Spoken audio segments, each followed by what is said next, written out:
Complex problem solving is usually not considered the stuff of child's play, but Berkeley researchers have found that young children are better than adults at figuring out how some things work.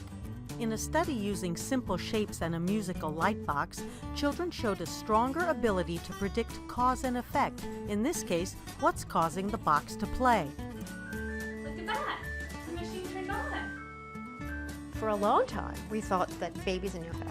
And what we've been showing empirically is that that's just the opposite is true, that even the very youngest babies already can do things unconsciously, like analyze statistics or draw causal inferences. Researchers asked both children and adults to figure out which objects were blickets, ones that would activate the blicketness machine. First, they were given training showing which single or combination of objects would work.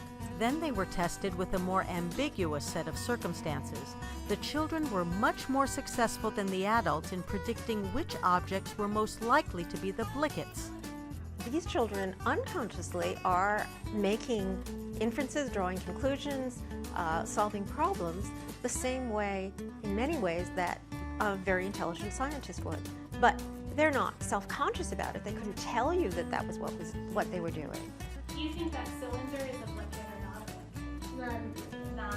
The children were unconsciously more capable of abstract thinking, more willing to accept unusual possibilities for how the machine was activated. Researchers theorized that the adults tended to ignore the training that didn't match their prior assumptions, reverting to their preconceived notions about how things work. When it comes to actually acting in the world and doing things, grown-ups are much better than children. You know, children have a hard time tying their shoes. But when it comes to learning, and particularly when it comes to exploring lots of unusual alternatives, we actually have some reason to believe that children may be better at doing that than the adults are. While children still may have a lot to learn about the world, adults may want to take a cue from kids about how to become better learners.